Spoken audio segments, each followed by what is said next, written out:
Hello, good morning friends.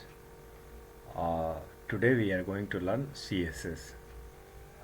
HTML पिछले class में हम लोगों ने देखा था, मेरे लास्ट वीडियो में आप लोग देख सकते हैं। जैसा कि HTML का पे ट्यूटोरियल है, HTML क्या करता है, सिर्फ इस पे ट्यूटोरियल है, ना कि HTML पूरा है। टैग क्या है ये बताया गया है, टैग्स क्या है और ओपन टैग क्या होता है, क्लोज टैग क्या होता है, ये उसमें बताया गया है। नेक्स्ट वीडियो में हम आप लोग को थोड़ा सा CSS के बारे में बताते हैं। HTML जैसा कि लास्ट वीडियो में आप लोगों ने जाना कि ये एक कंस्ट्रक्टिव लैंग्वेज है, जिससे कि हम वेब पेज का कंस्ट्रक्शन कर सकते हैं, मतलब स्ट्रक्चर तैयार कर सकते हैं HTML के थ्रू। उसी तरह से CSS जो हमारा है, CSS क्या है?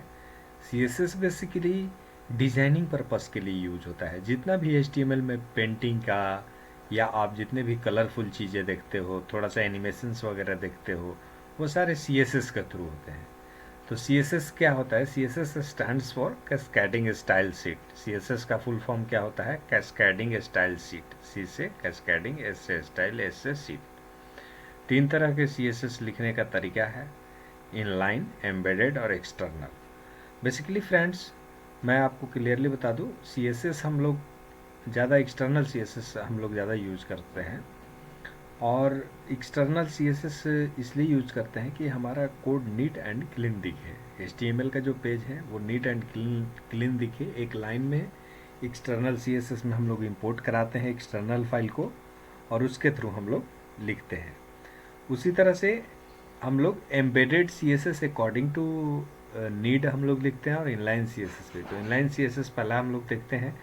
ये हम लोग स्टाइल एट्रीब्यूट के साथ HTML टैग के अंदर हम लोग इसको यूज़ कर सकते हैं और HTML के कुछ पार्ट पे हम लोग कंट्रोल कर सकते हैं। इसके थ्रू हम लोग किसी भी टैग के अंदर जहाँ भी टैग यूज हुआ है, उस टैग के अंदर हम लोग स्टाइल एट्रीब्यूट को यूज़ करके सम स्पेशल इफेक्ट हम लोग प्रोवाइड कर सकते हैं उस चीज़ को।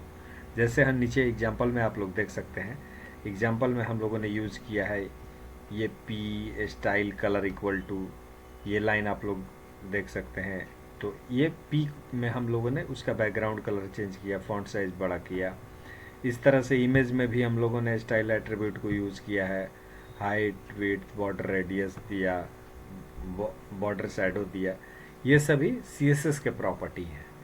अब ये चीज़ बोलोगे कि ये याद कैसे होगा, तो CSS की प्रॉपर्टी याद रखने की चीज़ नहीं है, ये बराबर यूज करने से हमें बराबर ध्यान में आता है।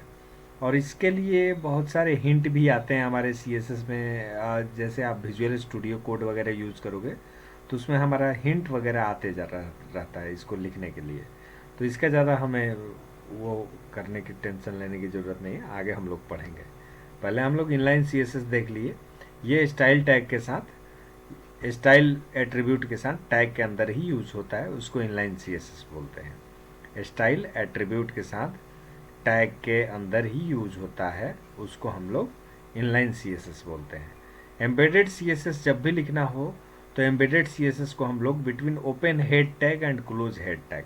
सपोज करो किसी स्पेशल पेज पे हमारा एक्सटर्नल CSS हम लोगों ने एक्सटर्नली कॉल करा रखा है कहीं पे एक मेन हेडर फुटर के अंदर, और उसका इफेक्ट नहीं आ रहा है उस पर्टिकुलर पेज पे, या कोई स्पेशल इफेक्ट और पुट करना है उसी पेज पे, तो हम लोग उस केस में एम्बेडेड CSS का यूज़ करते हैं। तो एम्बेडेड CSS को यूज़ करने के लिए हम लोग हेड, ओपन हेड टैग और क्लोज हेड टैग के अंदर हम लोग क्या करते हैं, स्टाइल टैग को यूज़ करते हैं। स्टाइल टैग जो ये होता है, स्टाइल टैग को यूज़ करते हैं।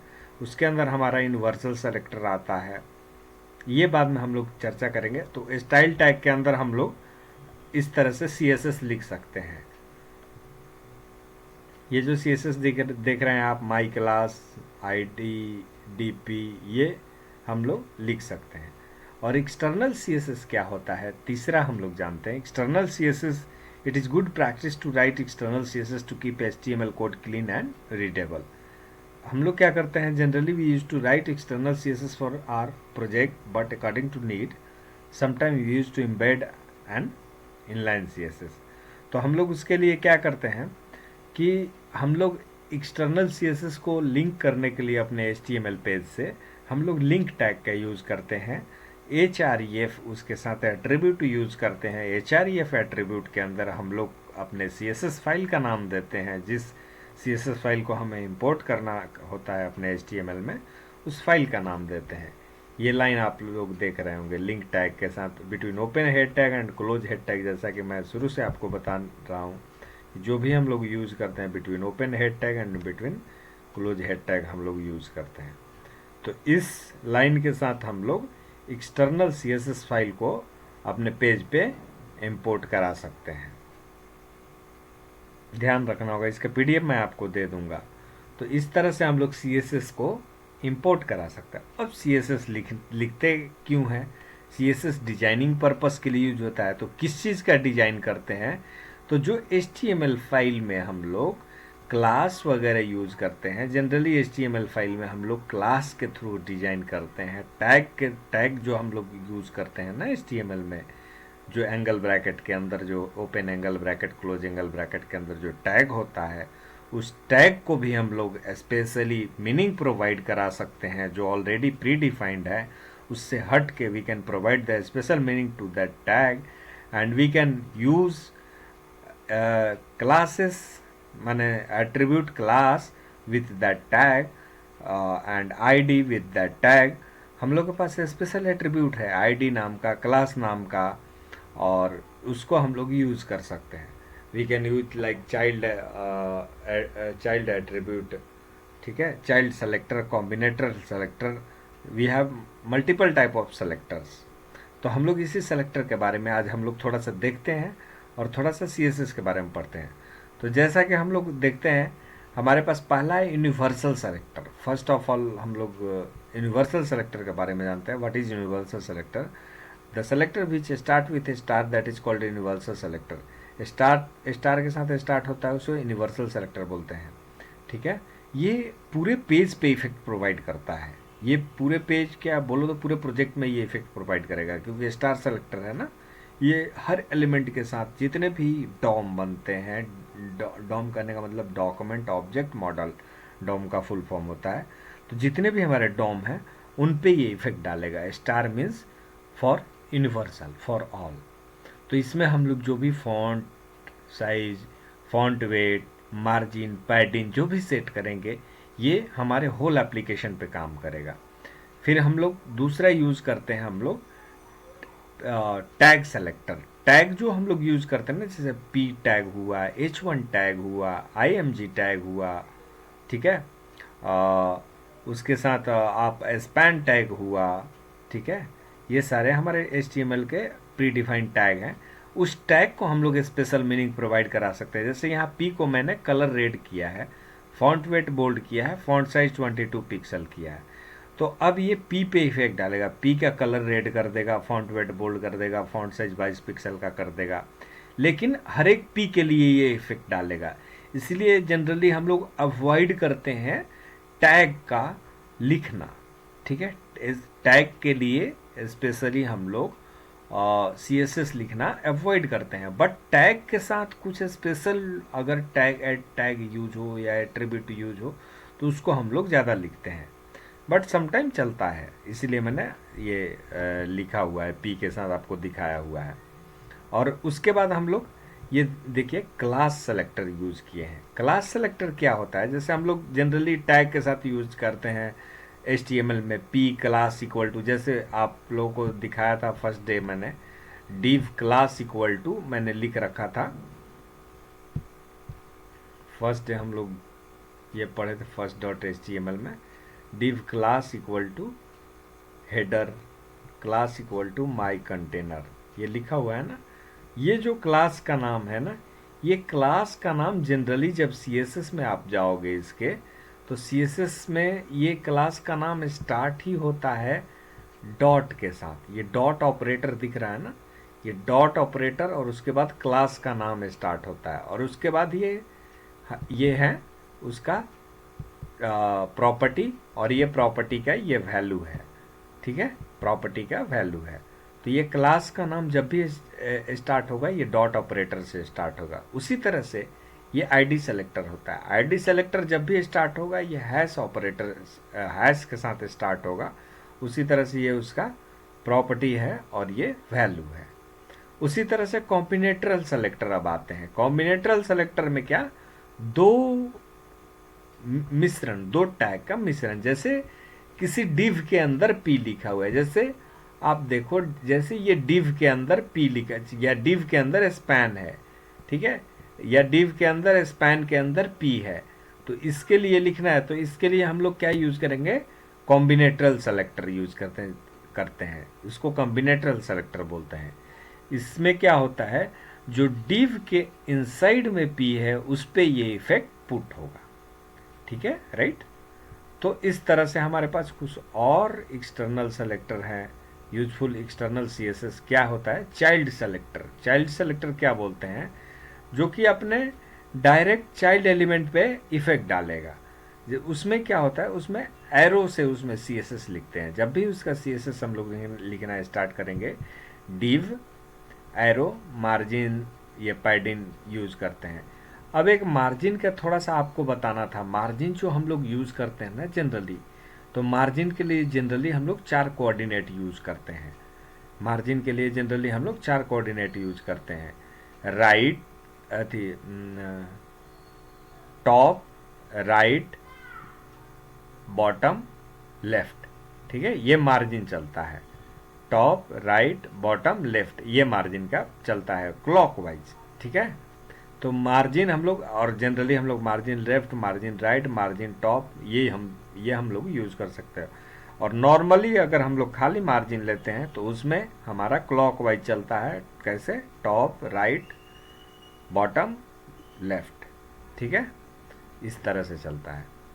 उस तरह से हम लोग एडजेसेंट सिबलिंग सेलेक्टर्स होते हैं सीएसएस में। एडजेसेंट सिबलिंग सेलेक्टर्स क्या करते हैं, प्लस साइन के साथ हम लोग एडजेसेंट सिबलिंग सेलेक्टर को सेलेक्ट करते हैं। उस तरह से हम लोग अगर आगे बढ़ते हैं तो हम लोग देखिए, इसका कुछ एग्जांपल मैंने दे रखा है। इसे एग्जांपल आपको पीडीएफ में मिल जाएगा, इसको हम लोग पीडीएफ में कर सकते हैं, आप लोग पीडीएफ में भी इसको कर सकते हैं।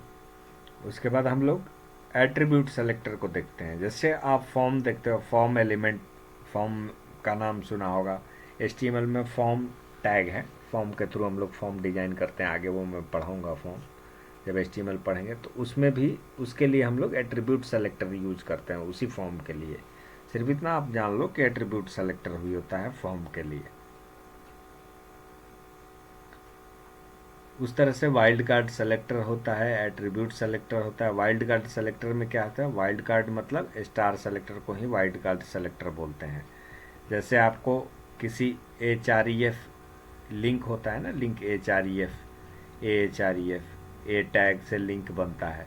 तो HREF में मान लो example.com है, इस एग्जाम्पल को सर्च करना है तो उसके लिए हम लोग उसका उस एग्जाम्पल का कुछ स्पेशल मान लो इस पर इफेक्ट डालना है, इस पर इसका कलर चेंज करना है एग्जाम्पल को, तो हम लोग उस पर HREF स्टार एग्जाम्पल, जो अब जहाँ जहाँ भी एग्जाम्पल लिखा होगा ना, उस एग्जाम्पल वाले लिंक पे ये टेक्स्ट डेकोरेशन अंडरलाइन कर दिया, तो मतलब टेक्स्ट डेकोरेशन मैंने अंडरलाइन कर देगा, ठीक है। नॉन कर देगा तो जो अंडरलाइन डेकोरेशन होता है, मतलब जो भी आता है ना HREF के अंदर लिख के, वो मैं बाद में आगे बताऊंगा क्या होता है। तो उसमें अंडरलाइन जब आता है लिख के, तो अंडरलाइन वाला टेक्स्ट ठीक हो जाता है। इस तरह से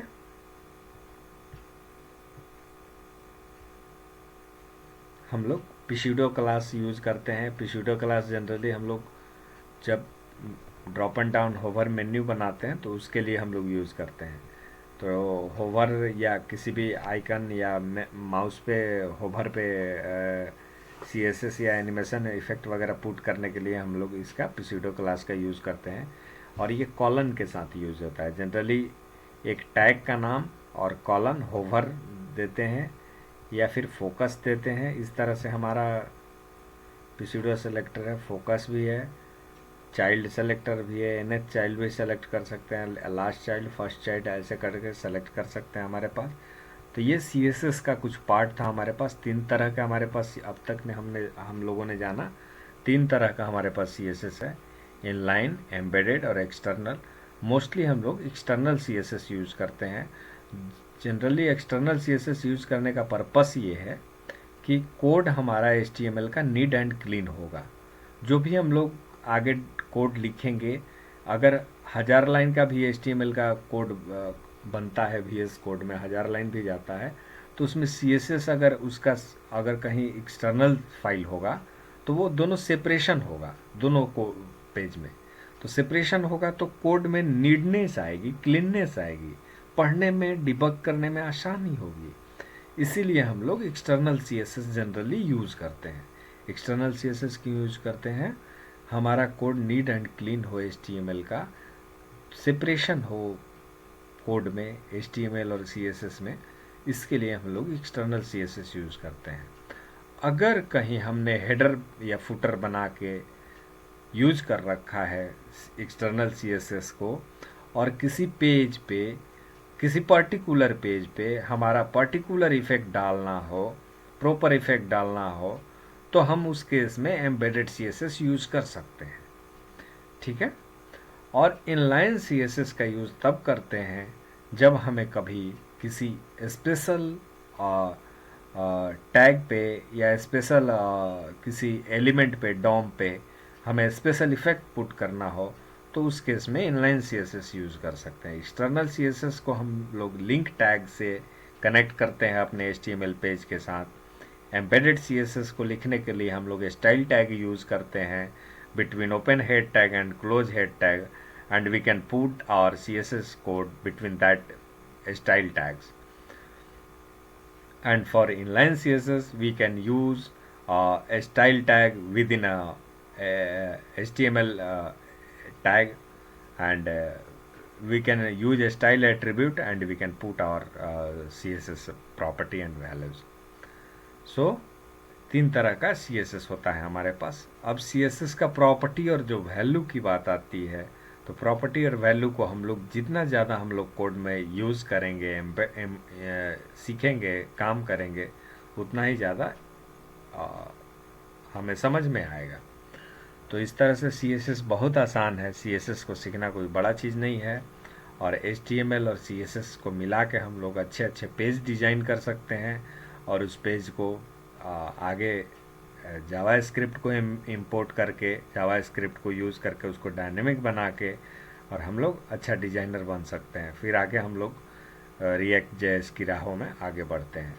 तो first of all you need to learn HTML, CSS. HTML used for construct the web page, and CSS used to put the color and all the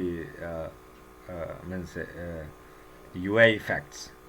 तो इस तरह से HTML और CSS का कम्बिनेशन बहुत ज़रूरी है। HTML और CSS का कम्बिनेशन ही मिला के हमारा आगे काम आता है, और HTML CSS का कॉम्बिनेशन अगर मिलेगा तो ही हमारा एक कंप्लीट वेब पेज बनेगा with designing effect and all. तो अब हम लोग आते हैं, थोड़ा सा इसमें देखते हैं।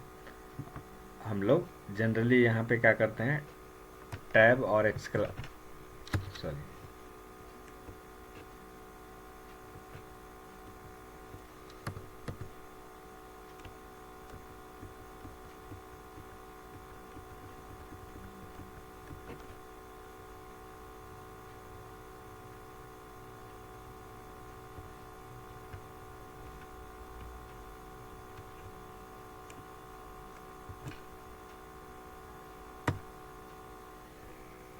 generally we put exclamation mark and tab to put our code। और यहाँ पे जैसा कि मैंने बताया था, यहाँ पे हम लोग between open head tag and close head tag हम लोग एक्सटर्नल CSS को यहाँ पे कॉल करते हैं। तो उसके लिए मैंने पिछले क्लास में भी दिखा रखा था आप लोगों को। यहाँ इस लाइन से हम लोग link relation style dot CSS ये कॉल करा रखा है, और ये स्टाइल डॉट CSS फाइल को हम लोगों ने यहाँ पे कॉल करा रखा है। इस स्टाइल डॉट CSS में देखो ये सारा कुछ लिखा हुआ है, ये CSS है। ठीक है, ये क्लास है, स्टार सेलेक्टर, यूनिवर्सल सेलेक्टर, जैसा मैंने अभी बताया। क्लास को डॉट के साथ लिखते हैं, ID को हैश के साथ लिखते हैं। Thank you. In next section we will learn more things, and thank you for this video.